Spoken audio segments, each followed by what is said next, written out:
Hi everyone, welcome back to another edition of the Fargo Force Show. I'm your host, Trevor Peterson. Joined this week by Force forward Brody Stevens. Brody, thanks for being here today. Thanks for having me. Yeah, Brody's in his first full season with the Force. Second in goals scored with 8, third in points with 14. 20 games so far, 14 points. Brody, tell me a little bit about what your thoughts are on the season so far and how satisfied you are with your performance. I think we've had a really good season so far as a team all together, and I think that our lines are just starting to click, and we're getting on a roll here. I mean, we've been playing good hockey, and I think as myself, I couldn't really have done anything without all my line mates. I mean, I've really just been going to the net hard, and they've really been helping me out, so it's really been a team effort so far. Have you surprised yourself by the production you've had so far this year, or maybe kind of what you expected? A little bit of both. I mean, I expected to get more points than I did last year, but I don't think I expected to be third in the team in points at all. So. Before joining the Force for 2 games last season, you played 20 games for the U.S. Under-17 National Team Development Program. Talk a little bit about that. What kind of experience was it playing for the Red, White, and Blue? It was a great experience. I mean, I went overseas. I went to Slovakia with them, and I mean, that was a life experience right there. I mean, I'll probably never be able to do that again, hopefully, but that was great. I mean, I was playing with the top 22 kids of my age in the world or in the country, every day practicing, grinding against them, and I mean, it really helped me as a player. Now, we know that you're a good hockey player. What do you like to do away from the ice when you're not playing hockey? I'm a big fisherman. Fisherman? Yeah, bass fishing. Okay, all right. Where do you're from Ann Arbor, Michigan, right? Yes. Is Michigan a big fishing state, or just the Great Lakes, or what? It's a really big bass fishing place. Okay. I mean, you can find pretty much any pond. Go to a golf course, go to just a random pond you can find some bass in there. All right, Force fans, you heard it now. If you need any bass fishing tips, contact Mr. Stevens here. We'll hear more from Brody in a bit, but first, since our last show, the Force have played 5 games, all home games, their longest homestand of the season at Shields Arena. Let's take a look back and see how some of those games went. Let's start the homestand with the Sioux Falls Stampede on Wednesday, November 26th. After the Stampede jumped out to an early 1-0 lead in the first, Mason Morelli from the Force steals the puck and makes a beautiful feed to TJ Rue for the goal. That tied it at 1 after 1. Second period, Force with a great scoring chance, but Mikey Asamon is denied on the doorstep by Arthur Bray. Force goalie Robbie Badoon also was tough, though. He has a nice save here from point-blank range. Badoon with 35 saves on the game. It stayed tied at 1 until midway through the third period. Sioux Falls on the power play, and Lucas Bukta blasts home the game winner right there. 2-1 Stampede. That turned out to be your final. The Force were outshot in this one 37-20, so the homestand kind of started out on a little bit of a sour note. But 3 days later, the Force had another opportunity to rebound. This time they hosted first place Sioux City and the Musketeers, the team that they had split with earlier this season, first 2 games. Scoreless in the second when Fargo's Mason Morelli gets the scoring going with the wrister there. Goalie never had a chance on that one, 1-0 Force. Matthias Israelson on his game. The save here, he finished with 36 saves for the game. Check out this one, that was a beauty. After Sioux City tied it, Mikey Asamont, watch the great pass from behind the net to Zach Jan for the goal. That's nice. 2-1 Force after 2. That's definitely worth another look. Take a look. The goalie didn't have a chance on this one. Third period now. Asamont from in back of the net. He's going to wheel and beat the goalie to the near post, popping it up and over. It's a pretty goal here. Just beats him. 3-1 Force at that point. Take another look at it as the Force go on to win after this goal. Just pops it up and in. 3-1 Force beating the Western Conference top dog for the second time in 3 games this season, 3-1. How did that feel, Brody, to get those guys for second time this year? That was a really big win for us as a team. I mean, showed us that we can beat the number 1 team in our division, and it really gave us some confidence.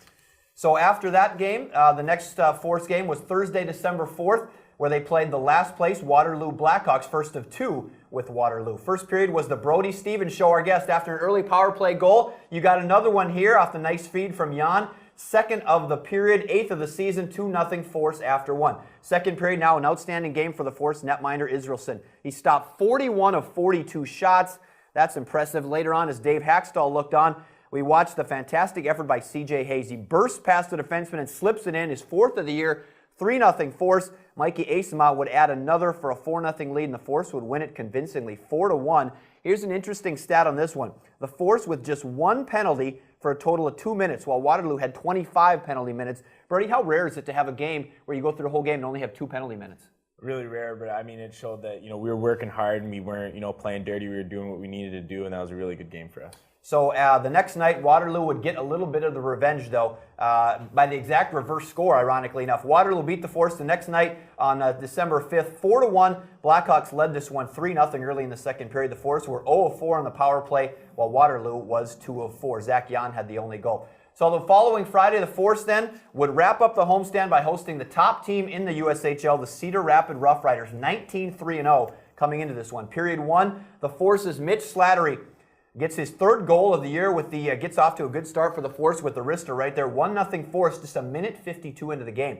Later, it's Asamont flicking one towards the net that somehow goes in there, maybe caught the goalie a little bit off guard. Asamont with a team-high 11 goals for the Force, 2-0 after a period. Second period now, Cedar Rapids on the power play.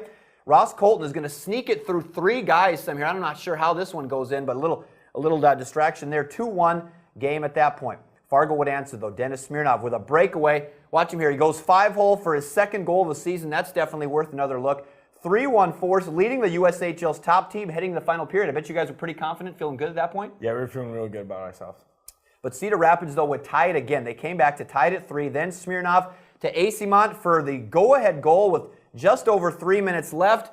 But unfortunately, again, Cedar Rapids would tie it up and send it into overtime. Nothing decided in OT, so we'd go to a shootout. Yuri Frank with the first goal for Cedar Rapids. He scored. Then Kyle Sylvester would come back, and he would answer for the Force with a beautiful move right there. After each team then failed to score in the next 3 rounds, the Rough Riders' Dylan McLaughlin beats Matthias Israelson with a pretty move right here. And Zach Jan could not extend the shootout, and Cedar Rapids would win it in a shootout. Tough one. 5-4 is the final. The goals by Slattery, Isamont with 2, and Smirnov there. Shots on goal, basically even for both teams. How do you feel about that one, Brody, after you guys had a 2-goal lead coming to the final period against the best team in the league? You feel like kind of like you let that one slip away? Does that kind of grind on the guys a little bit, or does it prove that, you know what, hey, we can play with anybody in the league? Yeah, I mean, it definitely proved to ourselves that we can play with anyone in the league, but at the same time, you know, it really does, it's a sour taste in your mouth after losing that one. I bet you guys can't wait to play Cedar Rapids again after that one, huh? Yeah, definitely. All right, let's take a look at the standings now. The updated USHL standings after this 5-game homestand. Sioux City still leading the Western Conference with 33 points. Tri-City, Des Moines, Omaha, and then the Force come in with 23 points with a record of 10, 9, and 3. Waterloo bringing up the bottom. Give me your thoughts on that standings board as you take a look at it right now. You know, obviously we want to be in the top 4 for when playoffs come around, but I think we're in a good place right now. I mean, we're just a point out of 4th place, you know, just a couple points away from, you know, getting right up back in 1st place. So you guys had a good start to the season. Has it kind of been, how's it felt like to you in the last month or month and a half? Has it kind of been a little up, a little down? You guys are right at that 500 mark. Do you feel like you're playing pretty well? There's still a lot of things that you guys can improve on. I think we've definitely improved from where we were, and I know that for a fact that, you know, a couple of the boys have been feeling good about ourselves, but at the same time, we just need to start winning games, and I think that's really what we're going to start focusing on is, you know, figuring out what we need to do to start winning games instead of just playing well and not winning. All right, now we mentioned that Brody was a Michigan native from Ann Arbor, Michigan. You recently committed to play college hockey at Western Michigan. Tell me a little bit about how exciting that is for you to be playing your college hockey soon in your home state.